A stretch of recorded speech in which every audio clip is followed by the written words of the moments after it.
Global માર્કેટ્સની update સાથે જોડાયા છે સહયોગી નીરજ ખંસારા. ગુડ મોર્નિંગ નીરજ, કઈ રીતે આજે વૈશ્વિક બજારો તરફથી હેન્ડઓવર છે? જી ગુડ મોર્નિંગ ચાંદની. અને સૌથી પહેલાં તો આપણે અમેરિકાના બજારો પર એક વખત નજર કરી લઈએ તો શુક્રવારે અહીંયા આપણને એક ફ્લેટિશ કામકાજ જોવા મળ્યું હતું. ખાસ કરીને ડાઉ જોન્સ તમને 32 પોઈન્ટ જેટલો વધતો દેખાયો. નાસ્ટેકમાં ચોક્કસથી 0.5% ઉછાળો હતો, પરંતુ S&P 500 પણ જો એક ફ્લેટ નોટ પર જ આપણને ક્લોઝિંગ આપતો જોવા મળ્યો છે. હવે ખાસ કરીને શું મહત્વનું રહ્યું, શુક્રવારે ફ્લેટ તો બંધ થયા, પરંતુ દિવસના નીચલા સ્તરેથી આપણને અમેરિકાના બજારોની અંદર એક સારી રિકવરી આવતી દેખાઈ. શરૂઆતમાં બજારમાં ઘટાડો આવ્યો હતો અને ત્યાંથી બજાર રિકવર થયા, એટલા માટે આપણને એક રિકવરી સાથે ગ્રીન ઝોનની અંદર શુક્રવારે ક્લોઝિંગ આવતું જોવા મળ્યું. અને શુક્રવારે 21 બિલિયન શેર્સની અંદર ખાસ કરીને કારોબાર થયો છે, જે એક મોટો આંકડો કહી શકાય. એટલા માટે ખાસ કરીને અહીંયાથી ધ્યાન રાખવાનું છે. હવે અહીંથી જે અલગ અલગ બ્રોકરેજ હાઉસીસ છે તે અમેરિકાના બજાર પર શું મત ધરાવી રહ્યા છે એના પર નજર કરીએ તો જુઓ, મોર્ગન સ્ટેનલી કહી રહ્યા છે જૂન 2025 સુધી વધુ તેજીની અપેક્ષા નથી, નવા શિખર બનવાની આશા અહીંયાથી થોડી ઓછી દેખાઈ રહી છે, આવું મોર્ગન સ્ટેનલીનું કહેવું છે. બીજી તરફ ગોલ્ડમેન સેક્સનો પણ અભિપ્રાય આવ્યો છે કે જેઓ કહી રહ્યા છે કે મોમેન્ટમ ટ્રેડર્સે અહીંયાથી શોર્ટ્સ કર્યા છે. S&P 500ના એક્સપોઝરમાં અત્યારે ઘટાડો આવતો દેખાઈ રહ્યો છે અને આ એક્સપોઝરની અંદર જે ઘટાડો આવ્યો છે તે 2023 બાદ સૌથી નીચલા સ્તરે પહોંચ્યો છે. ખાસ કરીને એમનું માનવું છે કે 5870 અને 6050 આ એક રેન્જ છે. જ્યાં સુધી આ રેન્જમાં નહીં આવે ત્યાં સુધી અહીંયાથી નવા લોંગ બનવાનું થોડું અઘરું છે S&Pની અંદર, એટલે એના પર એક ખાસ ધ્યાન રાખજો.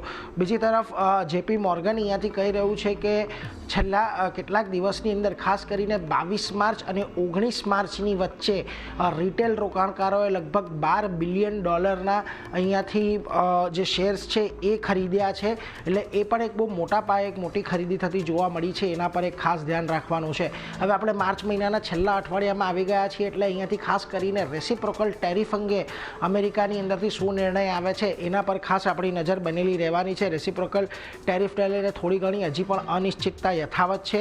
જોકે હજી સુધી આ ટેરિફ બાબતે ટ્રમ્પ સરકાર તરફથી કોઈપણ પ્રકારની સ્પષ્ટતા નથી આવી અને ટ્રમ્પ સરકારના અમુક અધિકારીઓનું કહેવું છે કે શક્ય છે કે બધા પર આ ટેરિફ ખાસ કરીને નહીં લાગે. સેમિકન્ડક્ટર, ઓટો પર ટેરિફને લઈને થોડીક અત્યારે અનિશ્ચિતતા ખાસ કરીને પ્રવર્તી રહી છે અને આ ઉપરાંત પણ ફાર્મા અને લાકડા પર જે ટેરિફ લાગવાના છે એના પર પણ થોડીક અનિશ્ચિતતા અત્યારે લાગી રહી છે.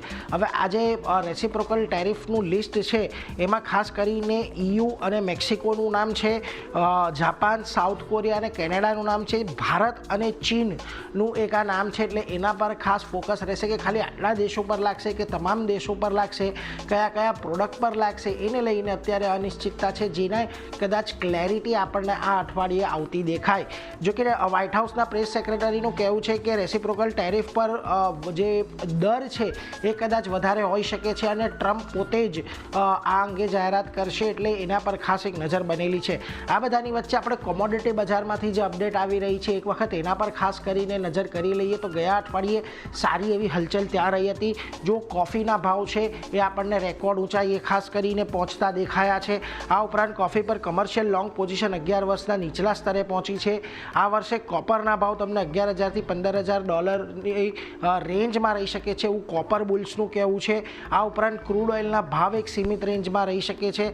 OPEC પ્લસ દેશો આવતા મહિનેથી અહીંયા ઉત્પાદન વધારવા પર ખાસ કરીને વાત કરી રહ્યા છે અને બીજી તરફ US ડોલર ઇન્ડેક્સ છે એ પણ 104ને પાર ફરી પાછો આવતો દેખાયો છે. એટલે આપણે શુક્રવારે જે એક ચાલ આવતી દેખાઈ હતી રૂપિયાની, કદાચ ફરી પાછા આપણે આજે 86ની ઉપર આવીએ, એટલે એના પર એક ફોકસ ખાસ કરીને રાખવાનું છે. આ ઉપરાંત આ સપ્તાહે મહત્વના યુએસના ડેટા આવશે. શુક્રવારે PCE data, consumer sentiment data આવે છે.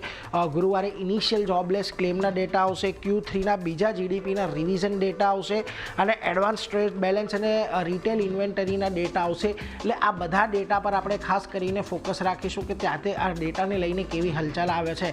આ બધાની વચ્ચે આજે હવે આપણે એશિયાના બજારોની વાત કરી લઈએ તો જુઓ, એશિયાના બજારોમાં પણ આજે ફ્લેટિશ કામકાજ જ અત્યારે સવારે જોવા મળી રહ્યું છે. ખાસ કરીને નિક્કેઈ જુઓ અત્યારે અત્યારે તદ્દન ફ્લેટ છે. કોરિયાના બજારોમાં પણ કોઈ બહુ મોટી હલચલ નથી.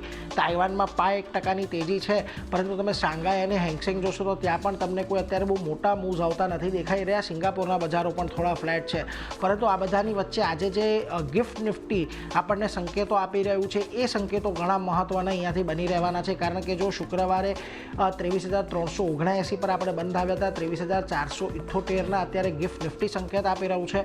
થોડીવાર પહેલાં જ અહીંયા આપણે અડધો કલાક પહેલાંની વાત કરીએ 125-150 પોઈન્ટના એક ગેપઅપની વાત ગિફ્ટ નિફ્ટી કરી રહ્યું હતું, ત્યાંથી થોડુંક નીચે અત્યારે આવ્યું છે. પરંતુ આનાથી એટલું તો કહી શકીએ ચાંદની કે આજના દિવસમાં એક પોઝિટિવ શરૂઆત આપણને ચોક્કસથી જોવા મળી શકે છે. જોકે ઉપરના લેવલ પર આપણે કેટલા ટકી એના પર થોડોક પ્રશ્ન રહેશે, પરંતુ અત્યારે તો એક સારી તેજી સાથેની ઓપનિંગ થાય એવા સંકેતો આપણને વૈશ્વિક બજારોથી મળી રહ્યા છે. જી.